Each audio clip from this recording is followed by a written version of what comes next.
알부민도 이젠 마시는 시대. 20대의 활력을 90대까지 지켜라. 남지현 원장의 알부민 2090. 알부민 복합물 무려 25,500mg 제가 직접 원산에 배합했습니다. 매일 지치고 힘드십니까? 피곤에 쩔어 지내십니까? 그럴 땐 단연코 단 하나, 바로 알부민. 남지현 원장이 직접 배합한 알부민 고함량 12,000mg도 아닌 16,000mg도 아닌 용량 폭탄 실현 무려 25,500mg 가득. 엄선된 알부민은 물론 특허 조성물질 2종까지 제가 심혈을 기울여 직접 배합했습니다. 기존보다 용량도 50% 이상 확 늘린 고용량.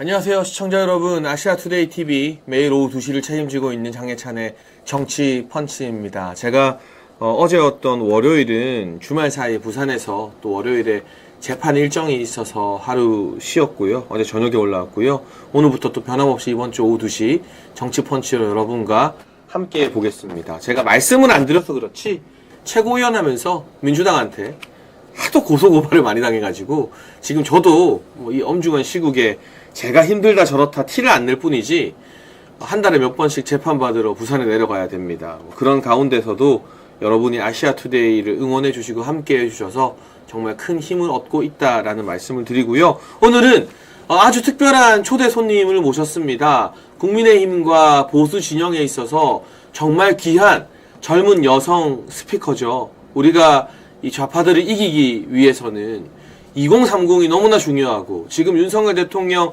탄핵 반대 집회에도 2030들이 많이 참여하는 게 새로운 흐름을 만들고 있는데, 그 중에서도 이대남, 20대 남성들에 대한 조명은 언론에서 또 지난 대선 과정에서 참 많이 됐던 것 같아요. 그런데 어느 순간 이대녀, 20대 30대 여성들은 다 민주당 지지하는 거 아니야?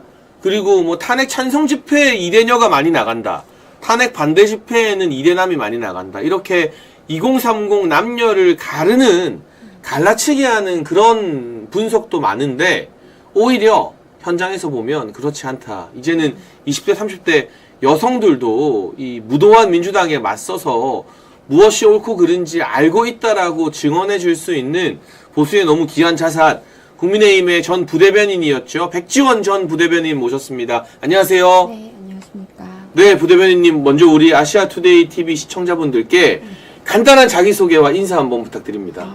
네, 안녕하십니까. 저는 지난 대선 당시에 윤석열 대통령 선대위에서 상근 부대변인을 했었고, 교육부에서 이제 보좌 역을 하고 지금은 방송 패널 활동을 하고 있습니다. 언제나 당당하게 우파의 가치를 말하겠습니다. 감사합니다. 네, 제가 우리 백지원 부대변인님 소개를 잠깐 해드리면요. 일단 대선 때 윤석열 대통령님 당선을 위해서 우리 선대본에서 함께 뛰었던 부대변인이고, 인수위에도 우리 같이 있었죠. 네. 네, 저는 청년소통 TF 단장을 했었고, 우리 백지원 부대변인님 인수위에서도 네, 부대변인으로 일을 했었던 것 같고요. 그리고 무엇보다 우리 정부에서 교육부 청년 보좌역으로 일을 하면서 네, 윤석열 정부의 국정 철학을 교육부에 잘 공유하기 위해서 열심히 일하다가 이제 돌아와서 각종 방송에서 인사를 드리고 있으니까요. 여러분, 대한민국 보수의 우파의 젊은 여성 스피커가 정말 많이 필요합니다. 현재로서는 거의 유일한 젊은 여성 우파 스피커인데요. 백지원 전 부대변인 방송에서 보시면, 또 우리 아시아투데이 TV에서도 많이 반가워해 주시고 응원해 주시면 감사하겠습니다. 네, 저도 정말 특별한 분 모셨더니 말이 좀 꼬이는데요. 그런데 지금 이 시각 먼저 이 현안부터 한번 짚고 넘어가 볼게요. 우리가 많은 이야기 나누겠지만, 오후 2시에 이 헌법재판소에서 탄핵심판 변론이 열리는데 윤석열 대통령님께서 직접 이제 참석을 하셨어요. 네. 그래서 방금 뭐 그 차량이나 이런 것들을 쭉 우리가 여러 언론에서 보도를 했는데, 일단 윤석열 대통령께서 직접 헌법재판소 탄핵심판에 참여해서 말씀을 하시는 것 좀 어떻게 보시나요, 부대변인님? 저는 윤석열 대통령 다운 선택이라는 생각을 하고요. 대통령께서는 그리고 공개해달라고 이야기를 했는데 헌법재판소에서 받아들이지 않은 것에 대해서 좀 유감입니다. 원래 생중계해달라고 하셨죠? 네, 생중계를 했으면 훨씬 더 소구력 있었을 것 같고 지금 탄핵 반대를 지지하는 청년들도 사실 생중계를 굉장히 기대를 했었는데 헌법재판소가 이런 결정을 내리고 공수처가 계속해서 굉장히 좋지 않은 모습들을 보이면서 비판적인 목소리들이 더 거세지고 있는 것 같고요. 그래서 오늘 헌재에서도 지금까지 말씀하셨던 대로 당당하게 본인의 의견을 잘 이야기하고 오시지 않을까 생각합니다. 네, 오늘 윤석열 대통령께서 헌법재판소에 직접 출석하셨기 때문에 조만간 대통령님이 무슨 말씀을 하시는지가 언론 기사로 전해질 것 같고요. 제가 알기로는 오늘 늦은 시간이나 늦어도 내일쯤에는 이 대통령님께서 헌재에서 변론하시는 영상이 공개된다고 들었어요. 네. 그러니까 생중계가 아니라는 점은 아쉽지만 윤석열 대통령께서 직접 대체 어떤 일이 있었는지, 얼마나 이 국가 기능이 마비됐으면 비상계엄이라는 선택을 할 수밖에 없었는지 등등에 대해서 말씀하시는 장면이 국민들께 영상으로 공개되고 그 과정에서 더 많은 국민들이 대통령의 뜻에 공감하게 되지 않을까 싶은데, 이게 사실 비상계엄과 국회 탄핵 가결 이후에는 여론이 이 정도는 아니었잖아요. 그때는 사실 대통령에 대한 비판 여론이나 반대 여론도 꽤 있었는데, 시간이 지날수록 윤석열 대통령의 뜻에 공감을 하면서 2030 중심으로 대통령 지지율이 막 올라오고 있어요. 그러면 이제 백지원 전 부대변인님이 봤을 때 어떤 점들이 이 2030들의 마음을 움직여서 지금 대통령 지지율을 50% 이상 끌어올리게 한 원동력이 된 거라고 보시나요?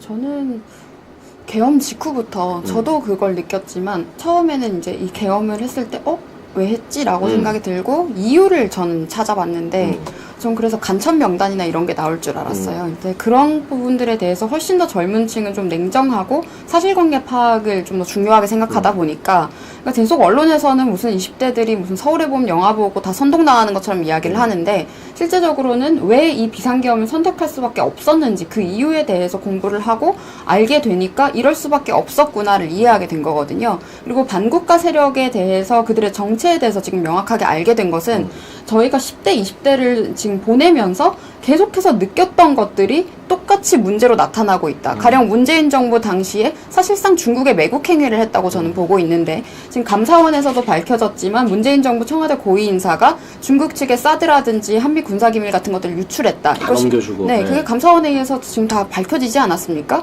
그것뿐만이 아니라 뭐 선관위 채용 비리 1,200건이라든지 뭐 태양광 비리라든지 그리고 또 새만금 비리라든지 이런 것들이 전부 다 드러나면서 지금까지 이 나라를 망가뜨려 온 사람들이 누구인지에 대해서 직시를 했고, 그런 과정에 있어서 그간 온갖 언론들이 신변잡기적인 내용들로 대통령의 인격을 굉장히 비하를 한다거나 이미지를 굉장히 깎아내렸는데, 지금 그런 것들이 중요한 게 아니고 대통령이 지금까지 하려고 했던 이야기들이 어떤 의미인지 지금 다시 느끼고 있거든요. 사실 저는 정부를 위해서 일도 하고 이렇게 했었지만 최근에 어떠한 인터뷰 영상을 봤는데 저도 처음 보는 거였어요. 사실 선대위 대변인인데도. 네. 근데 지금 상황에 너무 맞는 자유민주주의에 대해서 대통령이 그 어떤 정치인보다도 정확하게 말씀을 하셨거든요. 그래서 이런 부분에 있어서 굉장히 많은 청년층의 공감을 사고 있는 것 같고, 언론들은 이대남 극우 현상이니 보수 결집이냐 하는데 그게 아니고, 정치 성향이 없었던 소위 중도라고 프레임을 씌우지만 이제 정치 성향이 없었던 일반적인 국민들이 내가 생각하는 것이 우파적인 가치관이었구나. 그리고 윤석열 대통령이 이런 것들을 실현하려고 혼자서 고군분투했구나를 지금 공감을 하고 있는 거고요. 특히 대학생들, 그러니까 여성 유권자들 중에서 대학생들이 굉장히 자발적으로 이런 것들을 합니다. 네. 그래서 스스로 여러 가지 알리기 위해서 카드뉴스나 스티커를 만든다거나 이런 식으로 슬로건도 만들고요. 자발적으로 활동을 하는 거거든요. 이게 네. 당 조직도 아니고 따로 조직을 만들지 않고 여러 개인들이 모여서 자발적으로 하다 보니까 실제로 집회 현장을 가봐도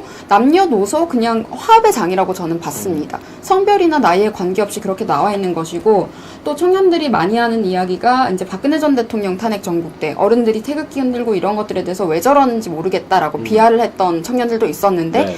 이제는 그런 것도 이해가 된다라고 이야기를 하고 있는 상황이고요. 그래서 이게 윤석열 대통령이 보여줬던 진정성이 이제 지금 청년층에서 좀 받아들여지고 있는 것 같고 청년들이 생각하고 있었던 방향성과 결국에 맞는 이야기를 해왔던 정치인이다라는 것 때문에 지금 지지를 받고 있는 거고 또 한편으로는 윤석열 대통령이 그동안 자유민주주의를 지키는 방패 역할을 해왔다고 느끼는 게 큰 것 같습니다.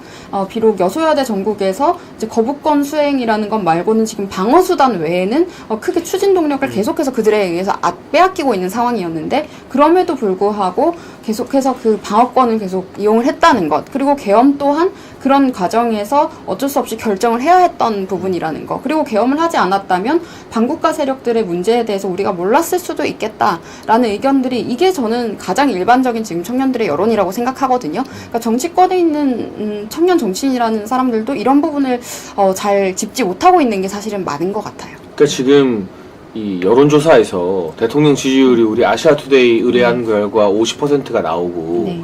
리얼미터에서도 이제는 정당 지지율이 문제가 아니라 정권 연장하자는 지지율이 정권 교체를 처음으로 이겼더라고요. 네. 어제 발표된 걸 보니까. 네. 그러니까 민주당이 내부적으로 난리가 났다, 뒤집혔다. 그래서 이재명이 긴급하게 이해찬을 만나서 조언을 구했다라는 보도도 이제 나오고 있는데 참 아이러니한 게 그토록 우리가 목 놓아 윤석열 정부의 진심을 알아달라. 정말 사리사욕 없이 나라 잘되게 하고 미래 세대 위해서 불철주야 일하는 대통령이다라고 말할 때는 잘 안 봐주던 국민들이 막상 비상계엄이고 대통령 탄핵이고 대통령을 체포하겠다고 경찰이 막 5,000명이 투입되는 말도 안 되는 일들이 대한민국에서 백조대낮에 벌어지니까 야 저거 뭐야? 이거 뭔 일이야? 그리고 대체 왜 저랬대? 라고 알아보다 보니 야 진짜 민주당이 나라를 이렇게 망치고 있었구나. 대통령이라고 뽑아놨는데 아무것도 못하게 민주당이 정말 미친듯이 탄핵하고 이런 것들을 드디어 국민들이 알게 되어서 이게 지지율이 50%가 됐다는 게 아이러니하기도 하면서도 윤석열 대통령이 자기 몸을 순교자처럼 완전히 던져버려가지고 국민들 사이에 이 이재명과 민주당 좌파에 대한 실체를 알게 하게 하는 그런 좀 경각심을 일깨우는 하나의 어떤 트리거라고 하죠. 이 최후의 수단이 되었던 것 같은데 그런 점에서 이제 20대 30대도 많이 깨어나고 있는 것 같고요. 그리고 또 한 가지 이제 백지원 전 부대변인이 얼마 전까지 20대였잖아요. 그러니까 사실 방송가에서나 유튜버나 뭐 저처럼 뭐 TV 나오고 하는 사람들이나 아니면 국민의힘에서 일하는 정치인들 중에서 이래녀 민심을 아는 사람이 없어요. 좀 부끄럽지만.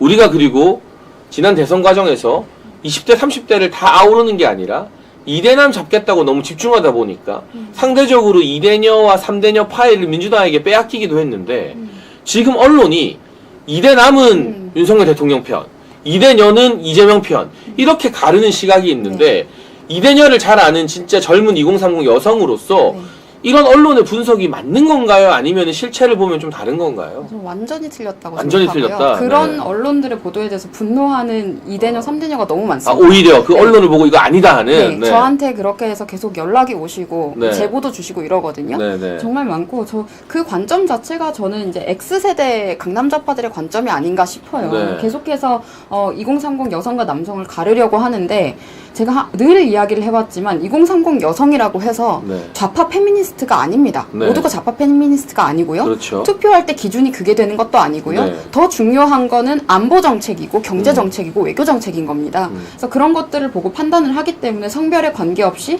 당연히 지금 이 상황에서 상식적인 선택이고 우리 나라를 위한 선택은 지금 대통령 탄핵을 반대하는 것이기 때문에 반대하고 있는 것이고요.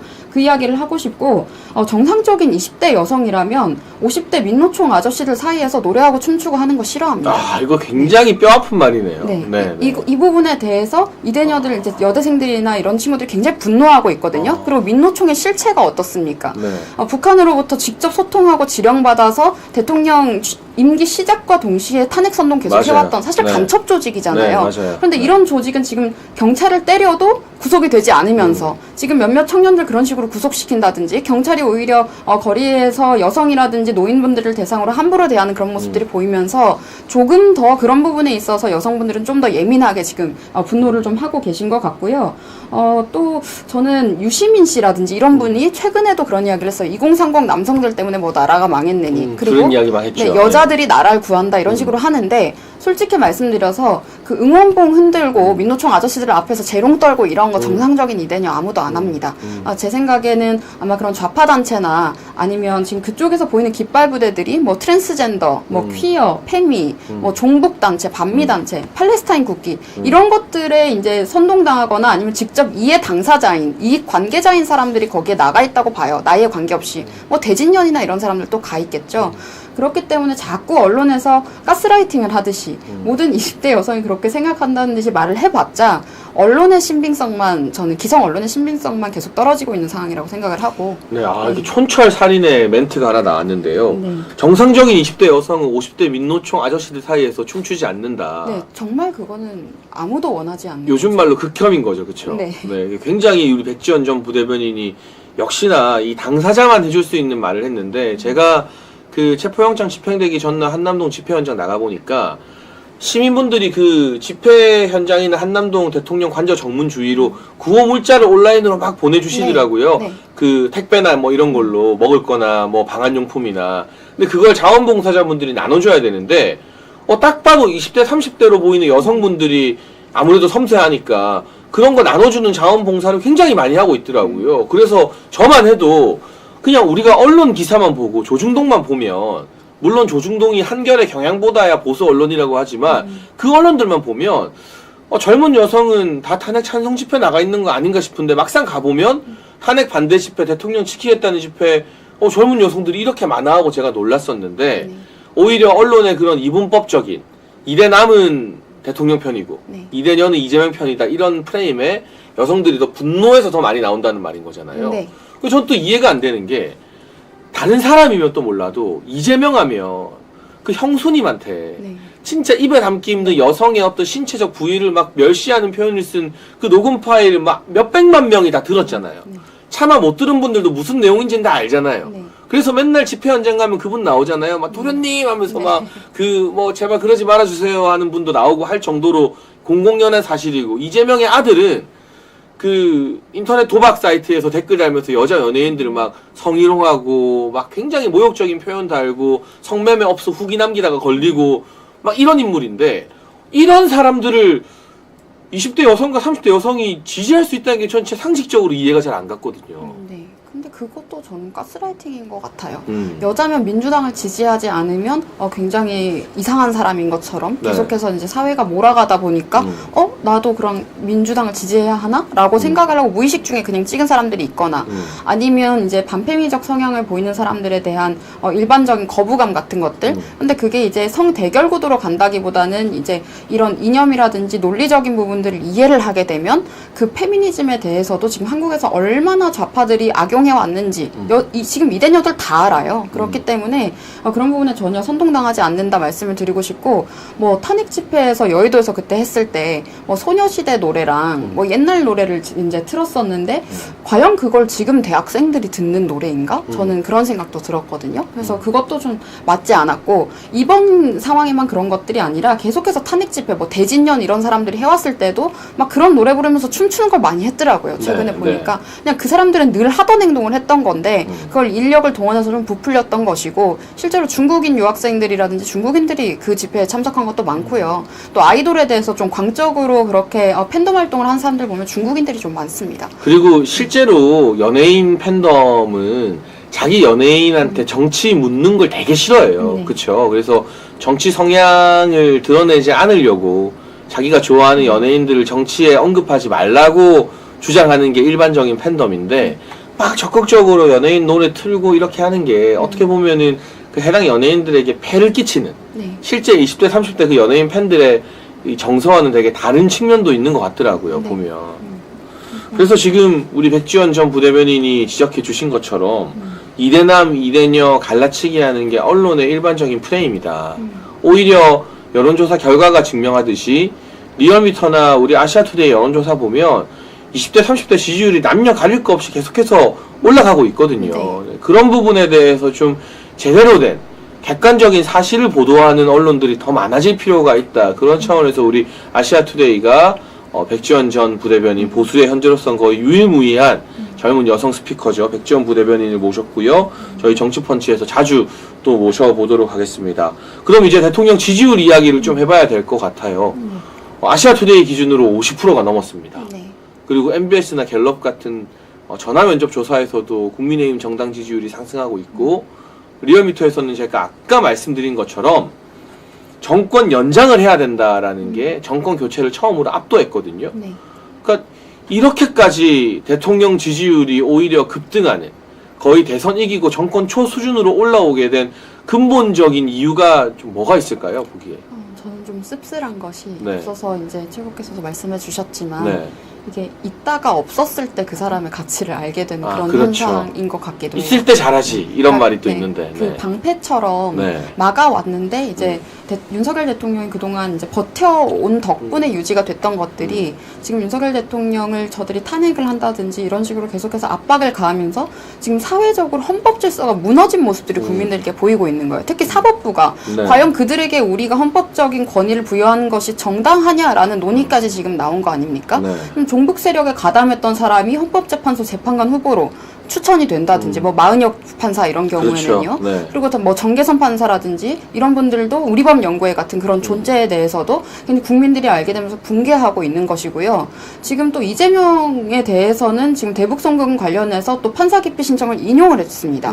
그래서 또 재판을 연기를 해줬어요. 그렇죠. 그러면서 대통령이 이제 정계선 판사에 대해서 기피 신청을 한 것은 바로 즉시 기각하지 않았습니까? 한 1시간도 안 걸렸던 것 같아요. 네, 거의. 그것도 네. 만장일치로 했다고 해서 이런 것들을 보면서 헌법재판소가 과연 정당한 판결을 내릴 것이냐, 지금 결론을 정해놓고 가는 것이 아니냐라고 생각을 해서 많은 국민들이 분노하고 계신 것인데 자꾸 언론에서 프레임을 씌운다거나 뭔가 정체성을 부여한다거나 애국 국민이라고 이야기를 하면 되는데 뭐 극성 지지자 이런 식으로 이야기를 하는 것들. 극우라고 하고 네, 막. 그게 네. 굉장히 틀렸다고 보고요. 제가 항상 어디서든 이야기를 드리는 말씀이지만 지금 한국 정치에 극우는 없습니다.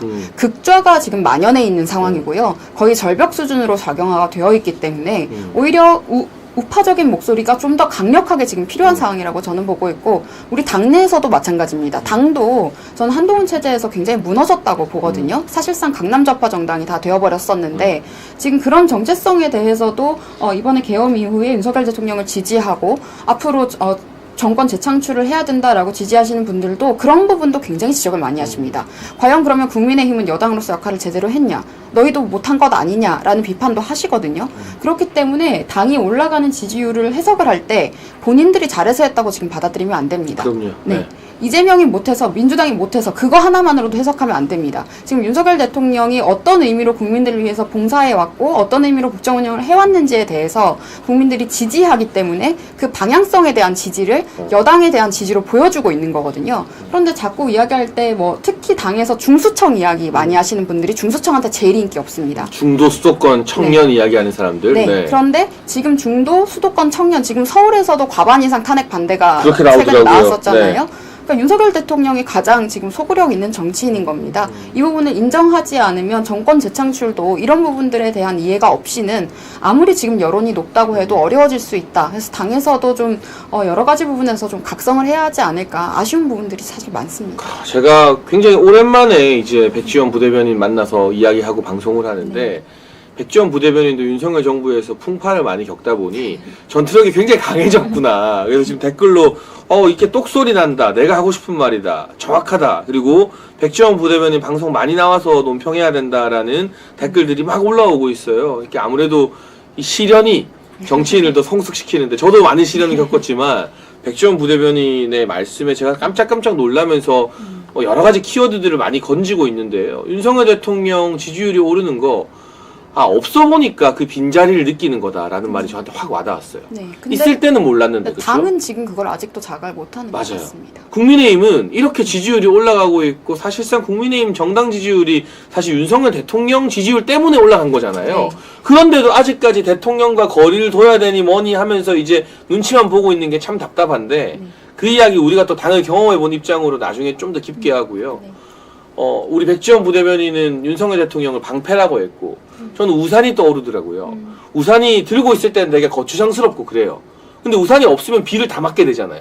그제서야 우산의 소중함을 알게 되는 것처럼, 또 방패라고 말씀하신 것처럼 든든하게 버티고 있던 윤석열 대통령이 탄핵 가결로 잠깐 자리를 비우자 대한민국이 얼마나 좌편향된 나라이고 좌파들의 무법천지 나라인지가 만천하에 드러나니까 별 생각 없던 사람들도, 아까 말한 오히려 중도 수도권 청년들이 야 이거 나라 망하겠다, 큰일 나겠다 싶어가지고 여론조사 결과를 보면요, 이게 영남권에서 대통령 지지율이 막 8, 90% 나오는 게 아니에요. 영남권은 한 60% 나옵니다. 근데 오히려 수도권 서울과 경기, 인천에서 50% 이상이 나오고 20대, 30대가 40% 이상 지지하면서 대통령 지지율이 쭉 올라간 거거든요. 심지어 호남에서도 이제 한 30% 가까이 나오고. 그러니까 이게 정말 한편으로는 좀 있을 때 우리 대통령 좀 알아주지 라는 아쉬운 마음도 들지만, 없어 보니까 그 빈자리가 얼마나 큰지 국민들이 좀 느끼고 있는 게 아닌가 싶네요. 특히 청년들이. 근데 네. 그 아쉬움에 대해서는 저는 이제 또 참모들에 대한 아쉬움도 조금 있는 네, 것이, 네. 저도 선대위에서도 일을 했고 인수위에서도 있었고 정부에서도 있었지만, 이번에 대통령의 인터뷰 영상이라든지 홍보가 되지 않는 처음 보는 것들이 심지어 있더라고요. 그런 것들이 조금 더 적기에 잘 알려졌으면 좋지 않았을까 하는 아쉬움도 있었고, 지금 청년들이 보내주고 있는 이런 지지를 당이 흡수하지 못하고 사실은 외면하고 있는 모습이 많이 보입니다. 지금 대통령에 대해서 지지해주고 있는 청년들이 가장 싫어하는 인물들을 계속해서 같이 품고 간다든지 이런 식으로 하는 모습들을 보이고 있기 때문에, 제가 뭐 개인 정치인에 대한 비판은 좀 자제를 하려고 했지만, 특히 한동훈 체제 하에서 이제 한동훈계라고 하는 그런 분들 정말 싫어하거든요. 그래서 그 이야기 한번 꼭 드리고 싶고, 어느 세대에게도 환영받지 못하는 캐릭터라고 저는 생각합니다. 한동훈이라는 인물 자체. 아니 자꾸 한동훈이 무슨 여성들에게 인기 많다 하는데 그거 제일 젊은 싫어합니다. 사람들한테 먹힌다 하는데, 여론조사 보면은 20대 지지율 거의 빵에 가깝게 나오거든요. 제가 다른 방송에서도 이야기를 했지만, 아버지뻘의 정치인이, 그렇죠. 승사리 볼 때 아버지뻘이잖아요. 네. 아버지뻘의 정치인이 또래들처럼 옷을 입고 자꾸 외모를 치장하고 이런 모습만 보여주고, 그리고 계속해서 뭔가 기싸움하는 모습들을 보여주고, 그렇게 의미 있는 담론을 꺼내본 적도 없는 사람이고, 그럼 저 사람 정치를 왜 하는 거지? 라는 것이고, 그 이전에 이제 정치인을 볼 때 그 이미지 자체가 굉장히 거부감을 들게 만든 이미지가 이미 돼버렸어요. 그러니까 외모에 집착하는 모습들이 굉장히 특히 젊은 여성층이 싫어할 수밖에 없는 방향성으로 흘러갔고, 그렇죠. 또 댓글 당원 게시판 댓글 논란이라든지 뭐 이런 것들도 사실 정치인으로서 굉장히 부끄러운 일이에요. 그런 것들 굉장히 어떻게 보면 치졸해 보일 수 있는 이슈들을 스스로 만들었기 때문에, 당이 제발 뭐 한동훈 전 대표에 대해서는 좀 집착 같은 것들이 이제 좀 내려놨으면 좋겠고, 쇄신을 할 거면 좀 제대로 보수 우파의 가치를 정립하는 방향성으로 나아가야 된다고 생각을 합니다. 근데 역설적으로 윤석열 대통령 같은 경우에는 과거에 정치를 하지 않았던 것 때문에 그런 정체성 가지고 계속해서 이제 의문을 제기하고 태클을 걸고 이렇게 해왔었는데, 사실 지금까지 역할을 했던 걸 보면 자유대한민국을 지키기 위한 역할은 대통령이 가장 잘해왔던 거잖아요. 그걸 지금 젊은 층, 그리고 이대녀라고 특정을 하셨지만 이대녀들이 그렇게 공감을 하고 있는 거고, 그럼 지금 이렇게 일할 동안 다들 도대체 뭐 했냐라는 거죠. 그렇기 때문에 비판을 하고 있는 것이고요. 또 이재명뿐만 아니라 문재인, 그리고 그 전에 노무현, 김대중 정부부터 지금까지 좌파들이 아주 체계적으로 나라를 좌경화해왔고 공산화를 해왔다라는 것을 지금 스스로 공부해서 다 깨달았습니다. 이미 깨달아 버렸어요. 그렇기 때문에 저는 이분들이 원하는 그 신우파의 가치가 지금 앞으로 우리가 정치권에서 제기해야 할 방향성이 아닐까라는 생각을 했습니다. 그러니까 지금 우리 백지원 부대변인 여러 말씀해 주셨는데, 일맥상통하게 대통령이 자신을 던짐으로 인해서 그동안 보수 진영과 국민의힘 정당 안에 있던 소위 암덩어리 같은 존재들도 그 실체가 많이 드러난 것 같아요. 네. 저 같은 경우가 사실 한동훈에게 가장 많은 피해를 당한 대표적 정치인일 텐데, 공천 취소를 당했으니까. 그리고 1년 내내 한동훈과 싸워왔으니까요. 그때는 근데 예전에 저 좋아하시던 분들도 그만 싸워라, 싸우지 마라, 한동훈한테 왜 그러냐라는 말을 많이 하다가, 한동훈이 대통령을 탄핵시키고 나서 이제야 뒤늦게나마 진짜 미안했다, 우리가 몰랐다, 한동훈한테 속았다 하는 분들이 그때 이후로 굉장히 많이 늘어나더라고요. 근데 뭐 늦게라도 저는 돌아오기만 하면 괜찮다고 생각을 해요. 근데 어쨌거나 지금 백지원 대변인이 말한 것처럼 국민의힘과 보수 진영 안에 사실 보수나 우파의 가치와는 아무 상관이 없고 아무 관심이 없이 그냥 민주당 갔어도 되는데 어쩌다 보니 여기 왔으니까 여기서 그냥 네, 내가 맞아요. 정치하고 싶고 권력을 잡고 싶은 사람들이 너무 많은 것 같아요. 네, 맞습니다. 지금도 그런 모습들이 좀 보여지고 있잖아요. 네, 그 좌파 떨거지들인 거죠, 사실. 오히려 좌파에서는 주류가 아니다가 국민의힘이나 보수로 넘어와서 여기서 뭔가 행세하고 싶은 인간들이 참 많이 보이는데, 그런데 이 여론조사나 지지율에서 명확하게 지금 대통령을 지키는 게 국민의힘이 지지받는 길이라는 게 드러나는데, 왜 국민의힘은 우리가 다 거기서 당직을 해봤잖아요. 저도 최고위원을 해봤고 부대변인을 해봤고, 왜 이 민심을 받아들이지 못하고 자꾸 한동훈계나 그쪽 사람들 품으려고 하고 대통령과 뭔가 거리 두려고 하고 선 그으려고 하고 이런 이해 안 되는 판단을 하는 이유가 뭘까요? 저는 이미 시대에 너무나도 뒤떨어져 있다고 생각합니다. 그 뭐 여의도 논리라고 하는 것들, 그게 결국에 PC주의거든요. 네. 좌클릭하면 중도 확장성인 줄 아는 것들. 사실 이런 이야기를 해주고 싶지도 않아요. 뭐 한다고 해서 들을 사람들도 아닌 것 같은데, 계속해서 저는 특히 김상욱 의원 같은 사람은 본보기로 징계를 하거나 출당시켰어야 된다고 생각을 합니다. 청년들도 그렇게 생각을 많이 하고 있어요. 그런데 뭐 그런 사람들에 대해서는 계속 뭐 소장파라는 식으로 해서 인터뷰할 수 있도록 계속 배려를 해주고 이런 것들도 저는 아주 문제적이라고 생각을 하거든요. 특히 문재인 전 대통령에 대해서 지지선언까지 했었고, 그랬었죠. 지금 울산시장 선거 개입의 당사자인 송철호 울산시장의 법인에서 근무했던 사람 아닙니까? 그런 사람이 지금 보수파리를 하고 다니는 상황 자체가 굉장히 많은 지지자들을 분노하게 하고 있고, 우리 당원뿐만 아니라 국민들이 분노하는 거예요. 우파적인 가치에 대해서 선명성도 갖고 있지 않은 사람들이 그동안 국민의힘에서 굉장히 그런 식으로 본인들의 기득권을 유지해 왔구나도 이미 드러났습니다. 그럼 당이 국민들께 앞으로 계속해서 선택을 받고 지지를 받으려면 이런 가치적인 면에서 있어서 분명히 재정립이 필요한 건데, 이 당은 항상 끝까지 PC주의를 놓지 못하는구나. 그래서 늘 써왔던 사람 또 반복해서 쓸 것이고, 좌클릭한 사람 소신있니, 개혁파니 이런 식으로 또 띄울 것이고, 그래서 그런 부분들이 참 저는 답답합니다. 네. 다른 나라 같은 경우에는요, 좌파면 그냥 좌파 정당에 솔직하게 가서 활동을 하고요. 그러니까. 우파면 네. 우파 정당에서 활동을 합니다. 근데 우리나라는 좌파들이 우파 정당에서 한 80%는 다 몰려 들어와 있는 것 같아요. 그래서 이런 게 너무 안타깝습니다. 그러니까 이게 제가 몇 가지 저도 원인을 좀 짚고 싶은데, 일단 첫 번째가 조중동한테 가스라이팅 당해 있어요. 네. 그러니까 제가 최고위원 할 때도 이제 같이 했던 지도부의 현역 국회의원들이나 지금도 국민의힘의 주류 중진 의원들을 보면 조선일보나 동아일보 사설에서 욕먹으면은 뭐 난리 나는 줄 알아요. 벌벌벌 떨어요. 진짜로 그걸 의식을 많이 해요. 네. 그래서 조중동이 국민의힘을 비판하잖아요. 네. 너네 좌클릭해라, 중도로 가라. 그러면 그 말을 안 들으면 큰일 나는 줄 알아요. 그런데 이번 이 윤석열 대통령에 대한 지지율 급등이 조중동의 영향력 별거 없다라는 걸 만천하에다 드러냈거든요. 네. 조중동이 TV조선 채널A가 아무리 씹고 뭐 대통령 끝났다 뭐다 해도 국민들이 들고 일어나서 대통령을 더 지지해버리잖아요. 네. 그러니까 요새 조선일보는 스탠스가 슬그머니 또 바뀌어요. 그러니까 동아일보는 아직까지도 대통령에 대한 저주를 막 하고 있지만, 그러니까 그걸 좀 벗어나야 된다라는 게 국민의힘을 바꾸기 위한 하나의 진단이고, 김상욱 의원 같은 경우도 저도 참 공감을 하는데, 이분이 뭐 이 문재인 지지했고 송철호 밑에 있었고를 떠나서 보수를 위해서 뭘 했는지 아무것도 한 게 없어요. 국민 추천제 특혜 공천 받지 않았어요? 그 국민 추천제 어느 국민이 추천했을까요? 그러니까요. 그게 뭐 인지도가 있었으면 모르겠는데 어느 국민이 그 이름을 누가 김상욱을 안다고. 누가 안다고? 네. 근데 그러니까 국민의힘이 이래요. 당을 위해서 열심히 싸운 사람들에게 공천을 주고 뭘 해주는 게 아니라 열심히 싸우다 상처 입으면 너 상처 보기 싫어 가. 뭐 제가 그 대표적인 케이스고, 예를 들면 김혜지 같은 사람 비례 2번 줄 바에 젊은 여성 대변하는 백지원 부대변인을 여성 비례로 넣는 게 저는 맞다고 보거든요. 이번에 국민의힘에서 비례대표 명단에 젊은 여성들 몇 명 올렸다가 욕먹고 뒤로 뺐잖아요. 누구는 뭐 총리실에서 골프 접대를 받았느니 뭐니 하면서. 근데 이제 이 당의 청년본부장으로 있었고 청년 최고를 한 제 입장에서 보면 쟤네 대체 뭐지?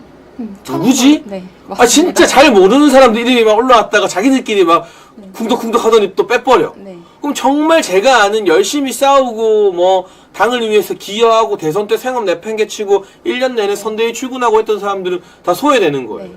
그럼 이게 가면 갈수록 잘 싸우는 사람들, 전투력 있는 사람들, 열심히 하는 사람들은 그래봤자 나 안 챙겨준다 빠지고 운 좋게 인맥 있거나 연줄 있거나 어디 가서 자파 중독 코스프레 하던 사람들이 비례대표되고 공천 받아서 당을 장악하게 되니까 이게 점점 우리는 허약해지는 거예요. 네. 민주당은 좋고 나쁘고를 떠나서 자기 사람들 싸우는 사람들 확실하게 챙기니까 국회에서 붙으면 게임이 안 되는 거죠. 심지어 간첩 같은 사람들까지 하잖아요. 아 그러니까요. 그리고 방송국에서 국민의힘 의원들 제발 좀 방송 나와달라 해도 나 나가기 싫다. 민주당은 국회의원들이 줄을 서요. 방송 나오겠다고. 네. 인터뷰 하겠다고. 우리는 지금 어려운 국면이잖아요. 제가 이제 뭐 YTN, KBS 연합뉴스 방송 많이 하는데 국민의힘 국회의원들 섭외하기가 너무 힘들대요. 조금만 여론이 불리할 것 같고 어렵고 하면 그냥 방송을 다 안 나와버린대요. 그러니까 민주당한테 여론전에서 판판이 깨져버리는 거예요. 이거 정말 바꿔야 된다는 생각이 들고 한 가지 또 제가 지적하고 싶은 게 한동훈식으로 대통령이랑 각 세우고 대통령 욕해서 중도 민심이 돌아오면 왜 한동훈이 대표할 때는 당 지지율 바닥을 치다가 한동훈 나가니까 정말 보수파의 가치를 강조하니까 이 지지율이 오릅니까? 이거 설명이 안 되는 거잖아요. 그렇죠? 한동훈 전 대표는 정말 앞으로 뭐 소구력이 없을 사람이다. 그리고 과연 정치인이라고 할 수 있을지도 사실은 잘 모르겠습니다.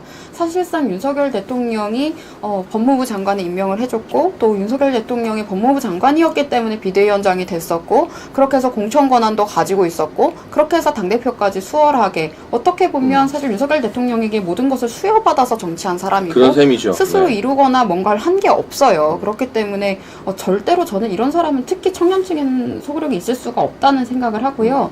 또 당에 대한 이야기를 해주셨는데 조중동에 이렇게 막 굉장히 걱정하고 이렇게 하신다고 하셨는데 이미 레거시 미디어의 시대는 이제 끝났다고 봅니다. 특히 젊은 층은 더 이상 레거시 미디어를 그렇게 신뢰하지 않기 때문에 그렇지 않습니까? 레거시 미디어라고 달고 있지만 결국에 또 가짜 뉴스였다든지 본인들의 이익관계나 뭐 광고주의 성향에 따라서 또 논조를 바꾼다든지 동아일보 이야기를 하셨는데 동아일보도 정부 초기에는 윤석열 대통령을 처칠에 비유를 하면서 굉장히 칭찬을 한다거나 이런 글을 썼어요. 그런데 그 사람이 갑자기 또 다른 논조로 아예 이제 거의 좌파적인 관점으로까지 이제 이야기하는 것들을 저는 보면서 과연 지금 한국에서 언론들이 제 기능을 하고 있나.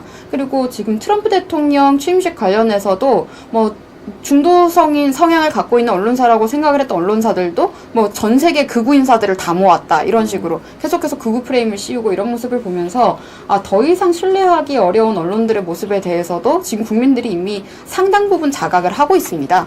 그렇기 때문에 저는 그런 것들을 국민의힘의 의원들이 만약에 두려워한다면 이제 두려워하지 말았으면 좋겠고요. 사실 여러 가지 매체를 통해서 정치인과 국민들 간의 즉각적인 소통이 가능하기 때문에 저는 앞으로 그렇게 언론의 그런 프레임에 크게 휘둘리지 않아도 괜찮을 것 같다라는 생각을 합니다. 아니 저는 말 나온 김에 그 이야기 좀 하고 싶어요. 자꾸 언론이 구구 거리거든요. 구구 유튜브 거리고 이번에 서부지법에서 좀 안타까운 일이 벌어졌잖아요. 그러니까 건수 잡았다면서 이게 극우다, 뭐 극우 유튜버들 가만 안 두겠다. 민주당은 10명을 뭐 내란 선전죄로 고발을 하지 않나. 이 판국인데 여러분 정확하게 정치적으로 극우는요. 전체주의적 사고를 가지고 누군가를 물리적으로 폭력적으로 핍박하는 게 극우예요. 예를 들면 유럽으로 따지면 KKK나 네오나치처럼 인종차별하는 사람들. 뭐 백인 우월주의라고 해가지고 동양인이나 흑인 막 집단 린치하고 길거리에서 때리고 공격하고 하는 사람들이 극우예요. 근데 지금 대한민국에 그런 사람들이 있습니까? 정치 성향 다르다고 우리가 누군가를 폭력적으로 핍박합니까? 오히려 지금 좌편한데 한국에서 보수우파라는 게 핍박받죠. 네. 얘네는 막 생계를 끊어버리겠다고 덤비잖아요. 저랑도 아주 친한 선배님인데 연예인 그 최준용 배우. 윤석열 대통령 탄핵 반대 집회 나왔다고 거기 식당에다가 별점 테러하고 MBC에서 최준용 배우가 나오는 재방송 트니까 방송 틀지 말라고 항의하고 이게 여러분 극좌인 거예요. 네. 이 극자가 붙으려면 남의 생계를 끊어버리겠다. 그리고 폭력과 물리력을 동원하겠다가 수반이 돼야 되는데 저는 대한민국에 극우가 없다. 오히려 있으면 극자만 있다라고 생각을 해요. 네, 그게 맞는 말씀인 것이 사실 지난 세월호 선동 당시에 그 관련해서 좌파단체들 집회할 때 경찰 버스 그냥 불 지르고 그랬습니다. 문 다 뜯고 불 지르고 그랬었죠. 그렇게 했었거든요. 네. 그러면 지금 이제 분노했었던 청년들을 두고 폭도라고 할 것이라면 그때는 왜 폭도라고 하지 않았는지 되묻지 않을 수가 없고요. 이런 식으로 본인들의 유불리에 따라서 언론이 논조를 바꾸거나 국민을 대상으로 프레임 씌우는 것이 참 잘못됐다고 생각을 하고 물론 서부지법에서 그런 상황이 발생한 것에 대해서는 좀 안타깝지만 과연 정치인들이 그런 현상을 바라봄에 있어서 그런 국민들에 대해서 비방을 한다거나 멸시한다거나 하는 어조를 내놓는 것이 맞는지도 저는 의문입니다. 그럼 지금까지 이렇게 국민들의 분노가 응축될 정도로까지 정치가 제 기능을 하지 못했다는 것을 오히려 반성을 해야 되는데 폭도라고 규정하면서 청년들을 비하한다거나 이런 일은 좀 없었으면 좋겠고요. 이런 안타까운 일이 발생하지 않으려면 정치가 똑바로 해야 됐던 겁니다. 그런 부분들을 너무 하지 못했고 지금 사법부 같은 경우에도 이미 공정과 정의를 상실한 모습들을 보여줬기 때문에 분노가 응축돼서 폭발이 된 거예요. 그럼 이런 현상에 대해서 앞으로 우리가 어떻게 개선해 나가야 되고 대응 방안을 마련해야 되는지 그런 걸 정치권에서 이야기해야 되는데 뭐 한지아 의원 이런 분 같은 경우에는 뭐 무관용 뭐 이런 식으로 무관용으로 대응해야 된다 뭐 용서할 수 없다는 논조로 글을 썼는데 아주 잘못된 여당 의원의 자세라는 생각도 했거든요. 그리고 또 이때다 싶어서 뭔가 내각제 개헌 이런 것들 혼란한 시기에 그런 어젠다는 띄우는 게 아닙니다. 그래서 당에서 그런 메시지 같은 것들도 좀 주의할 필요가 있어 보입니다. 네, 그리고 이 시각 제가 속보 하나 전해드립니다. 윤석열 대통령님께서 지금 헌법재판소 재판정에 입장을 하셨는데요. 정장 양복을 갖춰 입고 건강한 모습으로 헌법재판소 재판정에 입장한 사진이 지금 언론을 통해서 공개가 되고 있고요. 대통령님께서 이렇게 말씀하셨다고 합니다. 이게 생중계가 아니기 때문에 현장에 방청하고 있는 방청객이나 기자들을 통해서 일단 온라인 기사가 먼저 나오는 것 같아요. 오늘이나 내일 아마 영상이 나올 텐데 윤석열 대통령께서 헌법재판소에서 저는 자유민주주의 신념 하나로 산 사람이다. 자유민주주의에 대한 확고한 철학이 있다. 그러니까 비상계엄을 통해서 이 자유민주주의를 훼손하려는 의도가 전혀 없었다라고 항상 자유대한민국 자유민주주의를 강조하셨던 분답게 꼿꼿한 모습으로 그런 말씀을 하셨다고 지금 속보가 전해지고 있습니다. 오늘 대통령님 검은 정장에 흰 와이셔츠 그리고 붉은 색깔 우리 아시아투데이 TVD 이 배경 커튼 색깔 같은 지금 나오죠. 빨간색 넥타이를 착용하고 헌법재판소 재판 탄핵심판 변론에 당당하게 임하는 모습입니다. 아유, 제가 저 대통령님 헌재 재판장에 앉아 계신 사진을 보니까 좀 말할 수 없는 감정이 느껴지고 울컥하네요. 지금 사실은 트럼프 대통령 취임식에 참석하시거나 용산 대통령실에서 국정을 수행하고 그 어떤 대통령보다 강해진 한미관계를 기반으로 대한민국의 새로운 장을 열어가야 될 이 시점에 대통령님께서 차가운 구치소에 계시다가 헌법재판소에 직접 출석하셔서 앉아 계신 장면을 보니까 안심도 되면서도 제가 대통령이 가까이 모셨던 입장으로 좀 울컥하는 마음이 듭니다. 그러나 여러분 대통령님께서 당당하게 의연하게 이 헌법재판소의 탄핵심판 변론을 이제 계속 하신다고 하니까요. 이 좌파들의 무자비한 가짜뉴스 공세에 맞춰서 확실하게 팩트 체크하실 거라고 믿고요. 또 이런 입장도 나왔습니다. 대통령께서 한동훈과 우원식 등 정치인에 대한 체포를 지시한 적 없다. 그러니까 지금 일부 경찰과 군 관계자들의 일방적인 진술만 토대로 무슨 대통령이 정치인 체포하라고 했다는 게 기정사실처럼 보도가 되고 있는데 분명하게 그런 지시를 내린 적이 없다라고 대통령께서 지금 말씀을 하셨습니다. 아마 오늘 헌법재판소 변론이 끝나면 오늘 저녁 이후 내일에는 대통령님의 말씀에 대해서 보다 자세한 정리정돈이 가능할 것 같습니다. 지금 현재 헌법재판소 현장 저희가 속보로 좀 전해드렸고요. 지금 언론에서는 그리고 좌파들은 민주당은 대통령을 지지하고 대통령을 지키려는 사람들을 극으로 몰고 있다는 이야기 우리가 계속 하던 중이었는데 그 와중에 이제 서부지법에서 좀 안타까운 일들이 있었어요. 흥분한 분들이 우발적으로 서부지법 안에 들어가고 뭐 일부 기물 파손도 있었는데 물론 우리가 전제로 둘 것은 그 어떤 경우에도 당연히 폭력적인 행위는 안 된다는 겁니다. 그리고 대통령님께서도 평화적인 방법으로 정치적 의사를 드러내달라고 신신당부를 하셨어요. 근데 제가 좀 여쭤보고 싶은 건 형평성이잖아요. 민노총이 경찰을 때려 패고 했을 때, 그리고 각종 반정부 시위에서 막 경찰 버스 불태우고 방어하고 했을 때, 그때의 기준과 이번 서부지법 사태에 대한 기준이 동일한 잣대여야 되는데, 네. 마치 대통령 지지하는 모두가 폭력을 쓴 것처럼 선동하고 네. 폭도라는 딱지를 붙이고 뭐 전원을 구속영장 청구하고 하는 것들에 대해서 백지원 부대변인은 어떻게 생각하십니까? 정말 잘못됐다고 생각하고 공권력의 남용이라는 생각을 합니다. 그리고 경찰에게 묻고 싶습니다. 경찰이라는 조직이 국민들을 위해서 치안 유지를 위해서 존재하는 조직인지 일부 기득권, 권력을 보호하기 위해서 존재하는 조직인지 다시 한번 생각해 볼 시기다라는 생각이 들고요. 사실 민노총에서 이번에 탄핵 집회 당시에 이제 둔기를 가지고 경찰을 때렸는데 네. 그렇게 했는데도 구속이 기각이 됐지 않았습니까? 그러면서 지금도 청년들은 무조건 다 구속을 하겠다라고 이렇게 굉장한 의지를 보여주고 있는 것은 정말 잘못됐다는 생각이 들고요. 이게 바로 극단입니다. 이게 바로 극단적인 모습이고 전체주의적인 모습인 것 같다라는 말씀을 드리고, 물론 대통령께서도 우리 청년들이 다치는 일이 없어야 하기 때문에 폭력은 쓰지 말라 이런 메시지를 내시기도 했지만, 이런 과정에 있어서 국민들이 더 분노할 수밖에 없는 것은 지적하셨던 것 같은 형평성에 대한 문제입니다. 지금까지 해서 좌파들이 얼마나 폭력적이고 불법적인 집회들을 많이 해왔는데, 그동안은 경찰들이 그냥 당하고 있고 아무 말도 하지 않고 뭐 구속도 전부 다 기각되고 이런 일들이 있었으면서, 지금 일부 이제 분노한 청년들이 그런 모습을 보였다고 해서 전부 다 대대적으로 굉장한 무슨 범죄자들을 몰아가듯이 그렇게 언론들이 보도하면 안 될 것 같고요. 그리고 그 당시 그 현장에 일부 좌파 언론들이 선동을 했다라는 정황들도 이야기가 되고 그런 있기 의혹도 때문에 제기되고 있죠. 네, 그런 것들이 있기 때문에 또 JTBC가 어떻게 단독 보도했는지 그것도 저는 의아하다고 생각을 합니다. 그렇기 때문에 좀 언론이 계속해서 과도하게 청년들을 극단으로 몬다거나 이대남들의 폭력성 뭐 이런 식으로 조명을 하던데, 그거 정말 잘못됐다 말씀드리고 싶고, 제가 이렇게 잘못됐다고 말씀을 드리지 않아도 상식적인 국민들은 이미 언론이 잘못됐다는 걸 다 알고 계신다 말씀을 드리고 싶습니다. 그 좌파들이 이제 건수 하나 잡은 것 같아요. 네, 대통령 지지율이 막 올라가고 국민의힘 지지율 올라가는데 얘네가 완전 멘붕이고 당황하다가 서부지법 사태를 계기로 좋다, 이 대통령 지지자들을 폭도로 몰자, 폭력으로 몰자 해가지고 어떻게든 여론을 흔들려고 막 이렇게 건수를 잡아서 몰아가는데, 이게 오늘 조선일보 기사에 이런 기사가 있습니다. 민노총에 꼬리 내린 경찰 불법 집회 대응 계엄 후 사실상 방치. 여기서 팩트체크를 했는데요.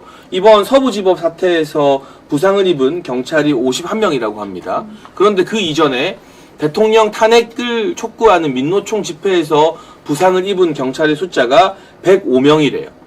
단순하게 비교해봐도 민노총 집회에서 2배 더 많은 경찰이 부상을 입은 거예요. 그런데 그 누구도 민노총을 폭도라고 부르거나 민노총 전체를 폭력 시위를 한 사람들로 매도하진 않아요.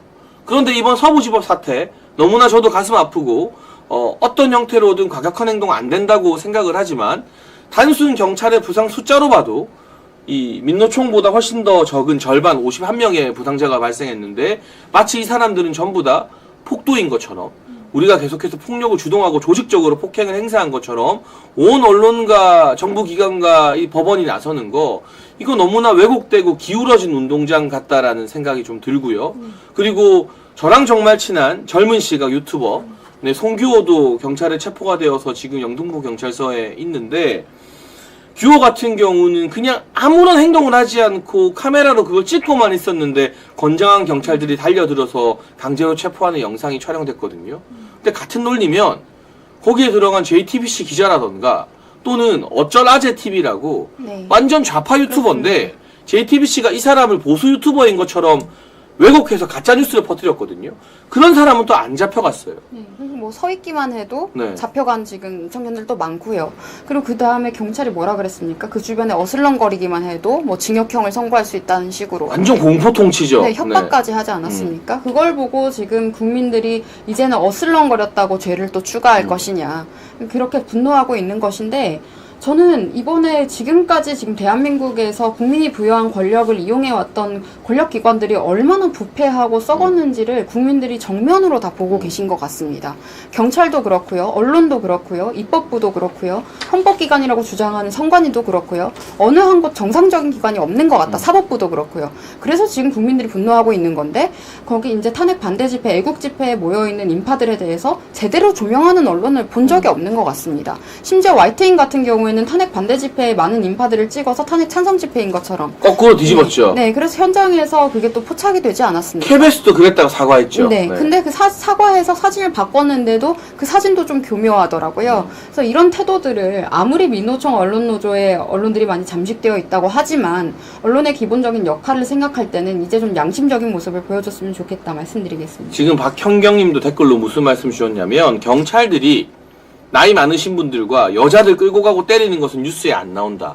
그러니까 어떻게 보면 그 이전에 저도 충격을 받았는데 대통령 지지하는 집회에 있는 분들 노약자나 여성들도 경찰이 마구잡이로 막 다루는 장면들이 노출이 되었었고 그냥 멀쩡하게 촬영하고 있는 분들 삼각대 카메라 삼각대를 지나가던 경찰이 발로 차버려요. 네. 아니 살다 무슨 이게 깡패도 아니고 그리고 원래 경찰들은 여기 이름표를 폐용하고 근무하게 돼 있거든요. 그런데 뭐가 캥기는지 요새 그 탄핵 반대 집회 나오는 경찰들이 이름표가 없어요. 그러니까 진짜 경찰 맞느냐는 별의별 논란까지 불거지고 있는데 이렇게 우파와 좌파, 보수와 진보에게 너무나 잣대가 다른 경찰의 공권력도 지금 국민들의 감시와 심판의 대상이 되고 있다. 이게 이재명이 쉐쉐한다고 해서 우리나라 경찰도 민중의 지팡이가 아니라 중국의 공안처럼 변해서는 안 된다라는 말씀을 드리고 싶고 앞으로의 과정에 있어서 당연히 우리가 폭력은 지양해야 되지만 청년들이 더 많이 참여하고 대통령을 더 많이 지키게 하기 위해서는 백지원 부대변인 입장에서는 좀 어떤 방향으로 이런 시민들의 운동이 전개되어야 한다고 보셔요? 청년들이 지금 굉장히 자발적으로 하고 있습니다. 특히 여러 가지 이제 멘트, 나는 공산당이 싫어요. 이런 이야기들부터 해서 이제 스톱 더 스틸이라든지 이런 것들은 스스로 만든 구호거든요. 그렇게 해서 활발하게 활동을 하고 있는데 이걸 가지고 본인의 이권을 찾겠다고 갑자기 정치 세력이 개입한다거나 이런 일은 없었으면 좋겠고요. 뭐 윤상현 의원이라든지 나경원 의원처럼 이제 목소리를 보태주는 그런 중진분들의 역할도 사실은 필요합니다. 그렇게 했을 경우에 한 번 더 조명이 되고 그 목소리에 조금 더 힘이 실릴 수 있기 때문에요. 근데 지금 당은 그런 역할을 하지 못했기 때문에 이제 많이 비판을 하고 있는 것이고 앞으로 더 많은 청년들이 저는 우파의 가치를 시간이 지나면서 더 많이 지지할 수밖에 없다고 생각합니다. 좌파는 이미 구태의원하고 굉장히 구시대적인 이야기들을 하고 있는 것이고요. 지금 우파적 가치들이 상식을 이야기하고 앞으로 우리가 살아갈 방향을 제시하고 있기 때문에 자연스럽게 사실에 대해서 명확히 알리는 게 지금 가장 중요한 겁니다. 그럼요. 네. 사실을 알게 되면 당연히 지지할 수밖에 없게 되고 허위 선동에 이제 말리게 되면 이제 좌파들의 선동에 넘어가게 되는 경우가 생기는데 좌파들의 선동에 넘어가 있는 분들에 대해서 사실을 알리고 계몽하는 과정이 앞으로 우리가 확장성을 가지는데 중요한 문제가 아닐까 생각합니다. 그러니까 자발적으로 청년들이 모이고 있기 때문에 이걸 막 인위적으로 뭐 어떻게 하려고 하는 게 아니라 네. 더 자연스럽게 편하게 네. 그동안은 정치에 큰 관심이 없었던 20대 30대들도 좀 편안하게 나올 수 있는 그런 분위기가 네. 조성이 돼야 될 것 같고요. 오프라인뿐만이 아니라 온라인에서도 청년들이 만드는 홍보문이나 밈 이런 문구들이 굉장히 큰 파급력을 가지고 퍼져나가기 때문에 이 미디어 여론전에도 천병이 되는 2030들의 참여를 더 독려해야 될 것 같네요. 네, 이영희님께서 장예찬, 백지연님 고맙고 응원합니다라고 감사한 슈퍼챗 보내주셨고요. 매공리님도 네, 스티커로 응원을 보내주셨습니다. 감사합니다. 오늘 젊은 여성을 대변하는 우리 백지연 부대변인님에 대한 많은 응원과 열렬한 지지가 댓글로도 확인이 되고 있는데요. 이 이야기도 한번 해볼게요. 사실 이 젊은 층이 인권이라던가 이런 것에 굉장히 민감하잖아요. 그런데 지금 제가 봤을 때 대한민국 대통령인 윤석열 대통령에 대한 인권이 너무 무지막지하게 침해가 되고 있는 것 같아요. 네. 공수처가 뭐 체포영장을 강제 집행하고 네. 구속을 한 것 여기서 모자라서 네. 이제 대통령의 가족 접견도 막았어요. 네. 그리고 오늘은 대통령이 편지를 쓰는 것도 편지를 받는 것도 금지시켰어요. 네. 아니 살다가 현직 대통령 가족도 못 만나게 하고 아니 뭐 어떤 편지를 쓰고 받는 게 겁나는지 모르겠지만 대통령의 서신도 금지시키는 이런 말도 안 되는 조치 젊은 층이 봤을 때 이게 대한민국 사회에서 가능한 일인가요? 저는 이게 무슨 어디 약간 공산주의나 사회주의, 권위주의 국가에서나 있을 법한 일들이 지금 바로 대한민국 대통령에게 자행되고 있다는데 좀 아침부터 충격을 금치 못했거든요. 네. 이거는 아무리 그리고 공산주의 국가라고 해도 현직 대통령에 대해서 이렇게 하지는 않겠죠. 지금 이재명 대표나 문재인 전 대통령 같은 경우에는 앞으로 많은 조사를 받아야겠지만 어쨌든 그런 중범죄를 저지른 사람들이면 모를까 현직 대통령을 대상으로 이런 식으로 하는 건 전 이해가 되지 않고요. 대통령이기 이전에 저는 이제 편지 수발신 금지까지 한다는 내용을 보고 정말 경악을 금치 못했는데 이건 공수처의 반인권적인 패륜적인 행위라고 저는 생각을 합니다. 사실 저는 공수처라는 기관 자체가 윤석열이라는 인물에 대해서 협박을 하기 위해서 복수를 하기 위해서 만들어진 조직이 아니냐는 생각까지 들거든요. 네. 문재인 대통령 당시에 공수처가 출범하고 1년간 수사한 사건의 40%가 윤석열 대통령에게 압박을 가하기 위한 사건들이었습니다. 그러니까 이런 것들도 전부 다 말이 안 되는 것이고 또 그 이유가 윤석열 대통령이 조국 수사를 했던 것 그리고 울산시장 선거 개입을 수사를 했던 것 때문인데 당시에 윤석열 대통령이 검찰총장 당시에 울산시장 선거 개입 기소를 하려고 할 때 반대했던 서울중앙지검장이 이성윤입니다. 근데 그 사람이 지금 민주당에서 공천받아서 의원하고 있거든요. 국회의원을 하고 있죠. 네, 그리고 네. 또 지금 국회 탄핵소추위원이기도 합니다. 그래서 이런 것들을 우리가 정확히 알아야 할 것 같고요. 그래서 저는 공수처라는 이 기관이 무슨 역할을 하는지 도저히 알 수가 없습니다. 5건 기소해서 5건 전부 다 패했고요. 그리고 2023년에는 몇백 건을 뭐 하겠다 말겠다 했는데 기소된 건이 하나도 없었고요. 정말 무능한 조직인데 뭐 힐링 프로그램으로 예산을 뭐 증액시킨다든지 하는 일 없이 힐링 프로그램은 또 왜 필요했느냐라는 국민들 비판도 있기 때문에요.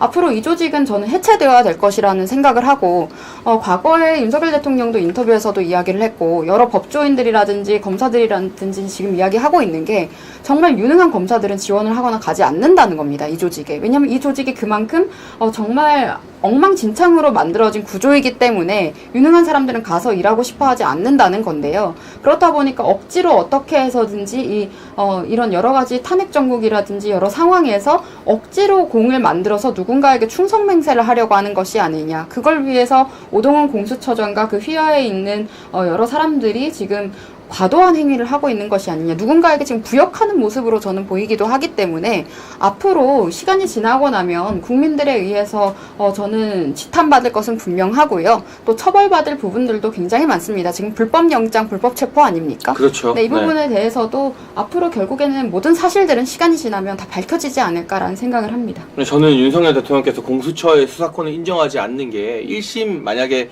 기소가 되면 네. 1심 재판에서는 인정을 받고 네. 공수처가 불법적으로 수집한 증거나 이런 것들이 전부 다 무효화될 거라고 보고 있는데 네.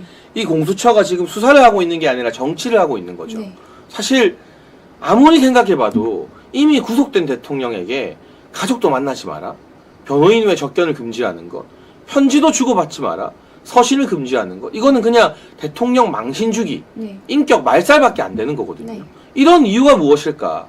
근데 이거를요, 김용현 전 장관한테도 똑같이 했어요. 김용현 전 국방부 장관도 아직까지도 가족 접견이 안 돼요. 변호인 접견에는 금지를 냈고 이걸 풀어달라고 신청했는데 법원이 또 기각해버렸어요. 이게 결국 제대로 된 수사로 뭘 밝혀낼 게 없으니 대통령과 김용현 전 장관의 멘탈을 흔들어서 인격적으로 무너뜨리겠다는 그런 얄팍한 술수가 아닌가 싶고 오히려 이런 대통령 망신주기와 모욕주기가 저는 역효과를 만들어낼 거라고 봐요. 역풍이라고 하죠. 지금도 야 어떻게 대한민국 대통령한테 저렇게까지 하나라고 하는 여론이 모이고 있는데 이 편지까지 금지시키는 이런 짓거리를 보면서 국민들이 이거 해도 이건 아니다라고 좀 많이 어떻게 보면 여론조사에서 다음 주에 지지율이 더 오르는 거 아닐까 하는 그런 전망도 좀 해보게 되네요. 네, 사법부 내부망에도 현직 판사가 공수처가 내란죄 수사권이 있느냐는 제목의 글을 올렸습니다. 공수처는 내란죄에 대한 수사권도 없고 공소권도 없는데 무슨 자격으로 불법 체포하고 불법 영장 발부해서 불법 체포를 하느냐라는 이야기들도 지금 내부에서도 이미 이야기가 나오고 있고요. 네. 이런 일련의 불법 행위에 가담한 사람들, 부역한 사람들은 법적인 책임을 반드시 져야 될 겁니다. 지금 지금 대통령이 이런 불법 행위에 대해서는 인정은 하지 않지만 더 상황이 격화될 것을 우려해서 가겠다라고 말씀을 하시지 않았습니까? 그러셨죠. 네. 그러니까 결국에 원리 원칙이 살아 있다면 이들의 이런 불법적인 행위는 반드시 처벌받게 되어 있다라는 생각을 하고 계신 것 같고요. 그리고 저는 한편으로는 좀 안타까웠던 것이 우리 국민들도 그렇고 대통령도 그렇고 법치에 있어서 최소한의 원칙이 지켜질 것이라고 믿었던 점이 참 그게 오히려 우리가 너무 순진했던 부분인가 싶을 정도로 그러게요. 지금 뭐 사법부도 그렇고 공수처도 그렇고 경찰도 그렇고 법 따위는 무시하는 듯한 모습을 보여주기 때문에 국민들도 더더욱 분노하고 계신 것 같습니다. 네, 이 공수처의 무도한 정치에 대해서는 반드시 심판할 날이 올 것 같고요. 그리고 지금 여러 가지로 윤석열 대통령 흔들고 있지만 방금 우리가 헌법재판소에 출석하신 윤석열 대통령의 모습을 보면 알 수 있듯이 조금 야위신 것 같아요. 좀 마르신 것 같지만 그 눈빛이나 이런 거 정말 꼿꼿하고 의연하시다라는 데서 저희도 희망을 걸고 함께 힘을 내게 되는 것 같습니다. 오늘 우리 백지원 부대변인과 함께 이대녀 이야기부터 시작해서 정말 다양한 이야기 많이 나눠봤는데요. 시간이 허락하면 자주 우리 아시아 투데이 TV에 모시고 싶다라는 말씀 좀 드리고 싶고요. 여러분, 헌법재판소 변론 과정이 끝나는 대로 내일이나 오늘 저녁에는 윤석열 대통령께서 어떤 말씀을 하셨는지 다시 한번 상세하게 정리하는 시간을 가지도록 하겠습니다. 그리고 오늘 이 아시아투데이 TV 정치펀치 생방송 마무리하면서 항상 도와주시는 분이 있죠. 바로 남재원 원장의 이 알부민 소개 잠깐 하겠습니다. 쌀쌀한 겨울 면역 관리를 위해서 쉽게 마시고 빠르게 효과 보는 남재원 원장의 알부민인데요. 간에서 만들어지는 혈관 단백질 성분 알부민은 근육 증가, 면역 증진, 염증 억제에 도움을 주고 로얄 젤리 분말과 아르기닌 성분도 포함되어 있습니다. 평소 자주 필요한 분, 술자리가 잦은 분, 기력 떨어지는 분들에게 도움이 되니까요. 아투TV 구독자들을 위한 단독 혜택 특가 아래 번호로 전화하셔서 함께 누리시면 좋겠습니다. 겨울철 우리가 건강을 지키면서 끝까지 대통령님 지키는 일에 함께 하면 좋겠습니다. 오늘 백지원 부대변인님 너무 고생 많으셨고요. 네, 매일 오후 2시 여러분 찾아뵙는 아시아투데이 TV 정치펀치 내일도 변함없이 오후 2시에 여러분 찾아뵙고 인사드리겠습니다. 감사합니다. 네, 감사합니다.